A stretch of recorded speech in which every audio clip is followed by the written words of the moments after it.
चलिए भाई, अब खबरों वाले स्टॉक्स की तरफ बढ़ा जाए और हर्षदा आपको आपकी स्क्रीन पे रेडी नजर आएंगी। भतेरो Q2 अपडेट्स है, तोड़ के बात करूंगा अदरवाइज बड़ा कंफ्यूजन हो जाएगा। ज्वेलरी कंपनीज पे पहले चला जाए, टाइटन के साथ साथ, अगर नहीं अदरवाइज तो टाइटन अकेला होना चाहिए था, लेकिन कल्याण के भी आ गए तो दोनों साथ में ही कर लेते हैं। रचना जी, टाइटन कंपनी का चार्ट रेडी रखना, आप डेटा रेडी रखना, मैं आता हूं आपके पास। हर्षदा, अपडेट्स कैसे लग रहे हैं दोनों के? सेकंड क्वार्टर में दोनों कंपनियों को दरअसल जो कस्टम ड्यूटी में कटौती की गई थी उसका फायदा मिला है।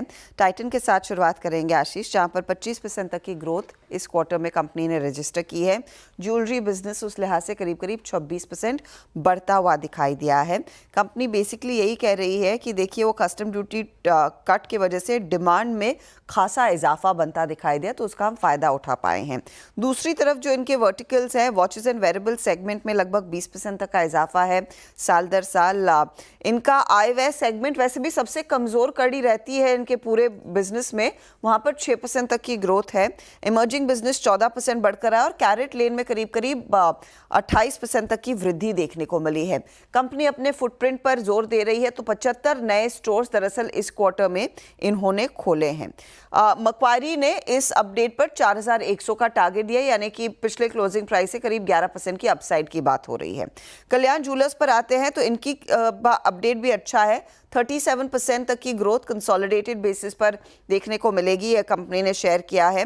भारतीय कारोबार 39% बढ़ेगा और सेम स्टोर सेल्स ग्रोथ का आंकड़ा करीब 23% के आसपास आता हुआ दिखाई देगा, ये कंपनी का भरोसा है। भारत में इन्होंने franchise own company operated stores करीब 15 नए शोरूम खोले हैं।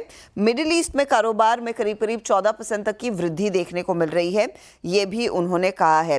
डिजिटल फर्स्ट ज्वेलरी प्लेटफॉर्म से आय 30% बढ़ती हुई दिखाई दे रही है। तो दोनों कंपनियों का दरअसल जो अपडेट है वो अच्छा है, और लार्जली एक बड़े ट्रिगर जो बजट में आया था उसी के बाद हमने देखा है वो डिमांड बूस्ट हुई है। उसमें एक चीज़ है, टाइटन ने अच्छा किया लेकिन कल्याण ने उससे भी ज़्यादा आउट परफॉर्म किया। और कल्याण में तो वो जब से वो प्रमोटर्स ने वो इंटेंट दिखाया था वो बाय करेंगे, तब से वो स्टॉक रुका ही नहीं था बिल्कुल भी। अच्छा, टाइटन के नंबर्स में एक और चीज़ है, इनकी सबसे ज़्यादा ग्रोथ आई जो प्लेन ज्वेलरी है, वो बिल्कुल बेसिकली लोग सिंपल गोल्ड लेना चाहते थे, वही प्राइस गिर गया और टाइटन सबसे अच्छा नाम है जिसके लिए, तो वो एक और रीज़न था कि मैंने आज इसको थोड़ा ग्रीन में लेने से अवॉइड किया, क्योंकि मुझे लग रहा है कि वो ज़्यादातर इम्पैक्ट जो था वो, हाँ अगर यही नंबर रिपीट होगा इस क्वार्टर में अक्टूबर टू दिसंबर, तो मेरे ख्याल से फिर स्टॉक री-रेट होगा। लेकिन अगर इन नंबर्स पे मुझे लग रहा है कि यहाँ पर स्टॉक एक बार के लिए रुकेगा। ओके, और चार्ट्स पे कैसा पोजीशन? रचना जी, क्या कहती हैं आपकी स्टडीज टाइटन कंपनी के ऊपर? टाइटन में मेरे हिसाब से अगर यहाँ से वो ये अपडेट्स की वजह से, किसी चीज की वजह से ऊपर जाने की अगर कोशिश भी करेगा, तो 3750 को निकालना फ्यूचर्स में थोड़ा मुश्किल रहेगा। एंड वहां पे रेजिस्टेंस काफी स्ट्रांग है। ज्यादा प्रोबेबिलिटी ये बन रही है कि 3600 और 3600 के नीचे अगर बाइंग होती है तो वो ज्यादा रिलायबल बाइंग होगी। वहां पे 200 पीरियड एवरेज का सपोर्ट भी है, तो 3600 और उसके नीचे अगर आप बाइंग करेंगे तो ज्यादा रिलायबल ट्रेड बनेगा, जो अपसाइड पे फिर आपको 100-150 रुपए की मूवमेंट देगा with a stop loss of around 20-30 rupees. Okay, ये है टाइटन कंपनी, रडार पर रखिए। वैसे टाइटन के साथ साथ कल्याण ज्वेलर्स को दोनों के क्वार्टरली अपडेट सामने आते हुए। आइए अब दूसरे इंपॉर्टेंट पे, मुझे लगता है वो बैंक्स बहुत सारे, निफ्टी में इंडसइंड बैंक का अपडेट आया, वायदा में federal bank, RBL bank, even बंधन बैंक, सबके अपडेट्स आ गए। कैसे लग रहे हैं ये बैंकिंग अपडेट हर्षदा? आशीष, बिग बॉय में तो पहले इंडसइंड बैंक आपकी स्क्रीन पर लेकर आएंगे, जहां पर हमने देखा एडवांसेस में 13% तक का सालाना पिकअप देखने को मिला है। हालांकि क्वार्टर ऑन क्वार्टर सिर्फ 3% तक की ग्रोथ देखी गई। 3.57 लाख करोड़ तक के लोन्स इन्होंने दिए हैं। डिपॉजिट्स अगर आप देखिएगा 14% ईयर ऑन ईयर ग्रोथ और क्वार्टर ऑन क्वार्टर करीब 4%, 4.13 लाख करोड़ के आसपास से आया है आंकड़ा। और कासा रेशियो है जो 35.9% पर आया, जो पिछले क्वार्टर 39.9% के आसपास था, और ये थोड़ा सा ट्रिम होता हुआ दिखाई दिया अगर आप क्वार्टर ऑन क्वार्टर देखेंगे। फेडरल बैंक के केस में एडवांसेस 19% सालाना आधार पर बढ़े हैं, 4% तक की ग्रोथ देखने को मिली है तिमाही आधार पर। डिपॉजिट्स पर नजरें रहेंगी सबकी। डिपॉजिट्स क्वार्टरली ज्यादा कुछ मूव नहीं कर पाए हैं, यहाँ पर सिर्फ 1% का इजाफा है, भले ही वो ईयर ऑन ईयर बेहतर आंकड़ा दिखाई दे रहा हो। कासा करीब 11% बढ़ता हुआ दिखाई दिया है सालाना आधार पर, और यहाँ पर क्वार्टरली आधार पर 4% तक की ग्रोथ है, और कासा रेशो थोड़ा सा ट्रिम हुआ है, 30% के आसपास आया है ये। बंधन बैंक के केस में कंसिडरिंग स्टॉक लार्जली एक अंडर परफॉर्मर रहा है। लोज एंड एडवांसेस में 4% तक का अपटिक देखने को मिला है क्वार्टरली आधार पर। Year on year of course ज़्यादा बेहतर स्थिति है 20% तक की।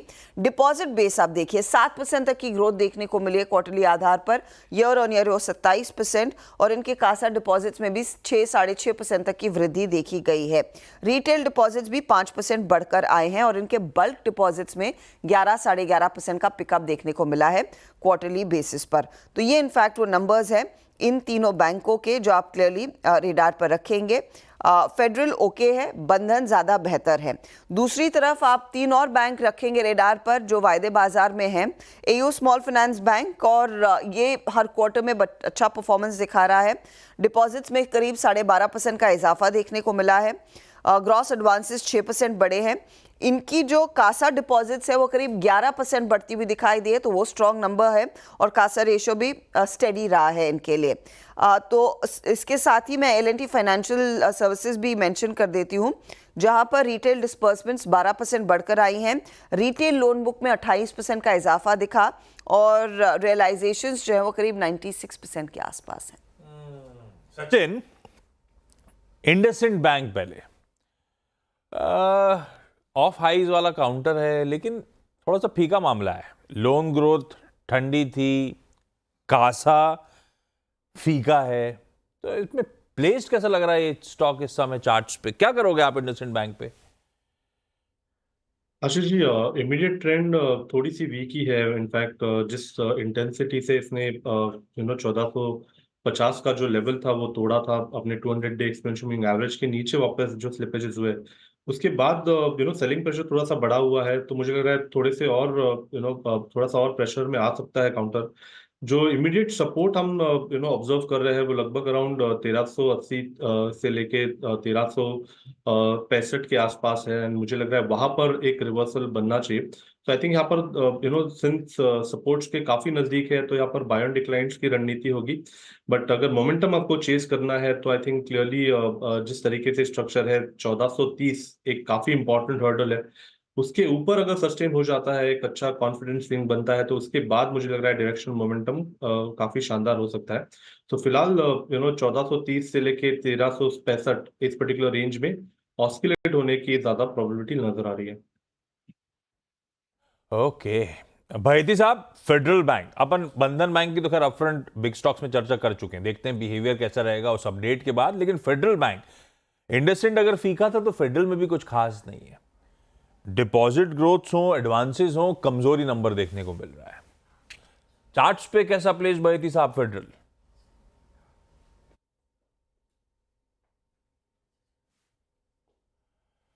जब तक भाईती साहब बोल नहीं रहे हैं, म्यूट पे हैं, लेकिन भाईती साहब इकलौते हैं जिन्होंने शर्ट वाइट के साथ साथ टाई भी ऑलमोस्ट उसी कलर पे ले गए। गजब है भाईती साहब। अच्छा, फेडरल बैंक कैसा लग रहा है चार्ट्स पे? आशीष जी, चार्ट्स पे स्ट्रक्चर अच्छा बना हुआ है फेडरल बैंक का। जहां हमने देखा बाकी बैंकों में काफी गिरावट देखने मिली थी, फेडरल बैंक में वैसा कुछ उतना उस रिलेटिव स्ट्रेंथ फिर भी बरकरार है, और उतनी गिरावट नहीं देखने मिली। आई थिंक 190 का जो जोन है वहां पे बहुत अच्छे से इसने एक सपोर्ट बेस बनाया है, तो 190 का स्टॉप लॉस लगाकर इसमें खरीदारी की सलाह रहेगी। हमें लगता है आज के सेशन में शायद इसमें वापस 198 और 202 तक के लेवल्स देखने मिल सकते हैं। मानस, मैक्रोटेक या गोदरेज प्रॉपर्टीज, किसी में कोई ट्रेड दिख रहा हो तो आप बताना। 2 रियल एस्टेट के अपडेट, जब तक अपन बैंक्स और फाइनेंशियल्स पे रुके हुए थे, रियल एस्टेट भी अपडेट्स आ रहे हैं। हर्षदा, कैसे हैं ये दोनों अपडेट्स? गोदरेज प्रॉपर्टीज के केस में आशीष, कंपनी ने कहा है कि वैल्यू ऑफ बुकिंग जो है उसमें 3% तक का सालाना ग्रोथ देखने को मिली। 5200 करोड़ का ये फिगर आया है। अब सेल्स लार्जली ड्राइव हुई हैं। इनकी जो NCR में प्रॉपर्टी लॉन्च हुई थी गोदरेज वृक्षा, उसने डिलीवर किया है, तो उधर बुकिंग वैल्यू करीब 1500 करोड़ के आसपास ही आई है। साथ ही मुंबई मेट्रोपॉलिटन रीजन में इन्होंने जो वुडसाइड एस्टेट लॉन्च किया था वहां से जो बुकिंग आई है वो करीब 600 करोड़ की आई है। तो इन दो प्रोडक्ट लॉन्चेस के चलते इनकी बुकिंग में पिकअप देखने को मिला है। कंपनी कह रही है यहाँ पर ओवरऑल कलेक्शंस Q2 में 68% बढ़कर आए हैं, जो लगभग 4000 करोड़ के आसपास है ईयर ऑन ईयर। तो ये नंबर्स अच्छे हैं। OCF में करीब 120% तक का इजाफा देखने को मिला है। मैट्रोटेक ने कहा है कि प्री सेल्स 21% बढ़ी हैं year on year, quarter on quarter ये 6% बढ़ती हुई दिखाई दी है। ये 4290 करोड़ या फिर उससे ज्यादा का आंकड़ा आता हुआ दिखाई दिया है। 42.9 बिलियन यानी कि 42,000 करोड़ का ये फिगर है। कलेक्शंस 11% बढ़ती हुई दिखाई दी है। 4 प्रोजेक्ट्स इन्होंने पुणे और बैंगलोर में लॉन्च किए, तो उसका ग्रॉस डेवलपमेंट वैल्यू जो है वो 5500 करोड़ के आसपास आता हुआ दिखाई दिया। बिजनेस डेवलपमेंट कंपनी कह रही है कि जो H1 है उसमें 16,600 करोड़ का कारोबार इन्होंने कर लिया है, जो 75% ज़्यादा है इनके ओवरऑल टारगेट से। इनका टारगेट जो गाइडेंस दिया था वो नियरली 21,000 करोड़ का था। तो बिजनेस अच्छा है दोनों ही कंपनियों के लिए और नए लॉन्चेस इनके लिए ड्राइव कर रहे हैं नंबर्स। अपडेट बढ़िया है मानस, लेकिन क्या है, हाई बीटा चले ये सबसे ज्यादा थे तो पिटे भी सबसे ज्यादा ऑफ लेट। कैसा लग रहा है, इनमें से किसी में ट्रेड के मौके देख रहे हो या छोड़ देना चाहिए अभी रियल एस्टेट को? देखिए मेरे हिसाब से छोड़ देना चाहिए। दोनों स्टॉक की बात करें तो स्ट्रक्चर वीक लगता है। माइक्रोटेक की जहां तक बात है, स्टॉक अपने 200 मूविंग एवरेज के नीचे ट्रेड कर रहा है। रिकवरी जरूर देखने को मिली थी फ्राइडे के सेशन में, लेकिन जब तक यहाँ पर 1225 के नीचे स्टॉक ट्रेड करता रहे, यहाँ पर खरीदारी नहीं करनी है। गोदरेज प्रॉपर्टीज का स्ट्रक्चर वीक है क्योंकि यहाँ पर वीकली चार्ट पे देखेंगे तो आपको वहां पर डबल टॉप दिखेगा। 20 डे 20 वीक मूविंग एवरेज के नीचे स्टॉक क्लोज हुआ है, तो कॉशियस रहिए, यहाँ पर खरीदारी नहीं करनी। शायद आपको 2700 रुपए तक के भाव देखने को मिले और खरीदारी करने के मौके केवल और केवल 3100 रुपए के ऊपर ही। बाकी के Q2 अपडेट अभी तो और बचे हैं ना आशीष? मैं बहुत है, मैं सिर्फ फायदे वाली कंपनियों पर फोकस कर रही हूँ। तो मेट्रोपोलिस रेडार पर रखेंगे, जहां पर मेट्रोपोलिस के केस में रेवेन्यू में करीब 13% सालाना ग्रोथ के आसार हैं। B2C बिजनेस में 20% तक की वृद्धि देखने को मिल रही है। कंपनी ने कहा है कि इस समय हम डेट फ्री हो चुके हैं और कैश रिजर्व 30 सितंबर तक 180 करोड़ का मेट्रोपोलिस के हाथ में आ चुका है। तो वो स्टॉक आप रेडार पर रखेंगे। इन्फो एज, जहां पर बीच में हमने देखी थी थोड़ी सी हरकत आना शुरू हो गई थी, तो कंपनी कह रही है रिक्रूटमेंट बिजनेस से करीब बिजनेस जो है 14% बढ़ता हुआ दिखाई दिया, 492 करोड़ के आसपास आया। रियल एस्टेट सेगमेंट में ग्रोथ नियरली 16% के आसपास की है, वो कारोबार 107% के करीब आ रहा है। टाटा स्टील भी रेडार पर रखेंगे। हालांकि टाटा स्टील इन नंबर्स पर ज्यादा एक्शन नहीं दिखाता है, लेकिन रेफरेंस के लिए इंपॉर्टेंट है। डिलीवरी वॉल्यूम प्रोविजनल बेसिस पर सेकंड क्वार्टर में जो कंपनी ने प्रोडक्शन वॉल्यूम और डिलीवरी वॉल्यूम दिखाया है, तो डिलीवरी वॉल्यूम 5% बढ़ी है और साथ ही साथ प्रोडक्शन वॉल्यूम जिसका तस है 5.27 मिलियन टन्स के आसपास का। हाफ ईयरली बेसिस पर क्रूड स्टील प्रोडक्शन में 5% का इजाफा है और डिलीवरीज में 4% तक की ग्रोथ देखने को मिली है। अच्छा, टाटा मोटर्स भी आप रेडार पर रखिएगा क्योंकि सितंबर का JLR वाला अपडेट आ गया है। यहां पर यूके सेल्स में 33% का इजाफा देखने को मिला है। जैगुआर में 10% तक की डी ग्रोथ है, लेकिन लैंड रोवर की सेल्स में 47% का एक पिकअप देखने को मिला है। यह भी कंपनी ने कुछ देर पहले शेयर किया। ये रखिए रेडार पे सारे स्टॉक्स। टाटा स्टील अपडेट्स पे ना रिएक्ट करता हो, लेकिन बहेती साहब का आज का टॉप कॉल है, ध्यान रखिएगा। वो दिखा दिए डायरेक्टर साहब फिर से, तो उस पर रिविजिट करने की जरूरत है ही नहीं।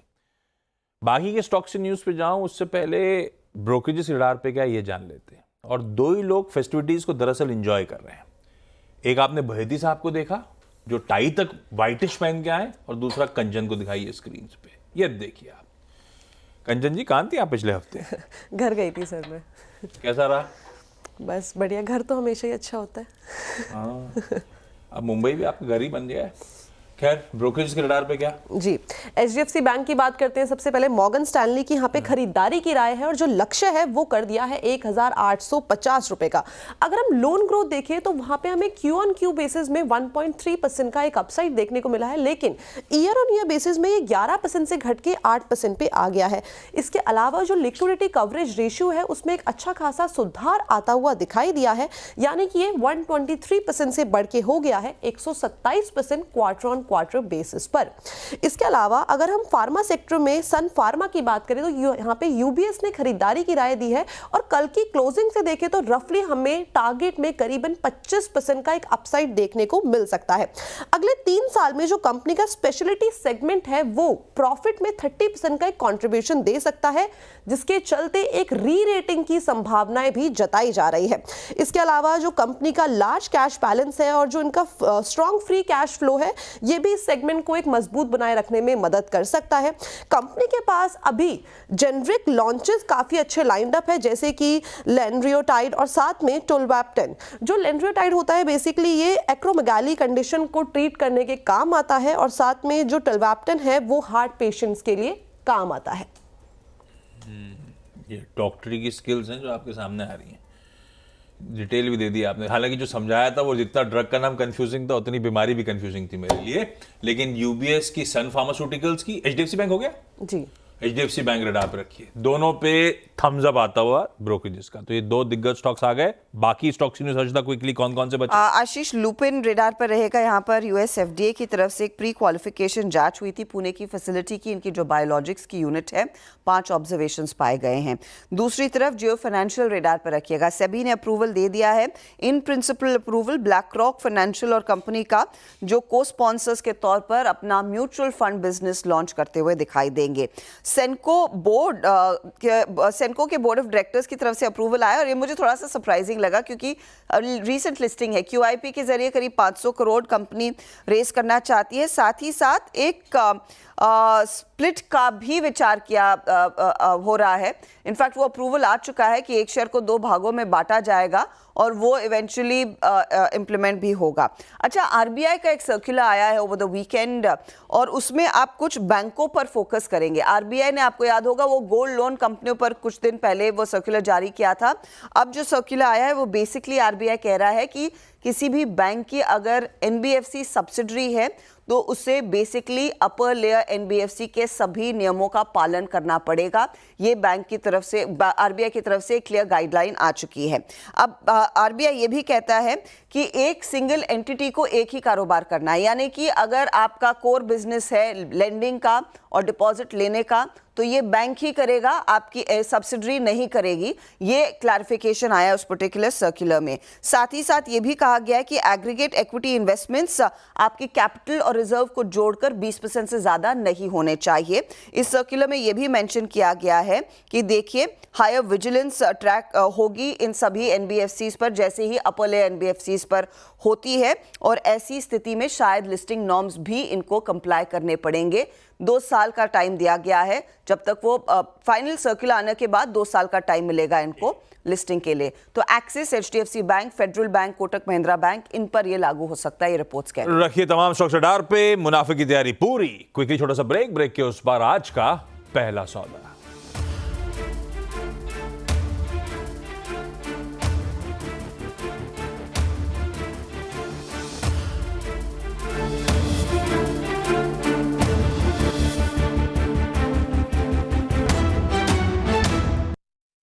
Co-powered by Century Ply Club Prime. रहो बेफिक्र।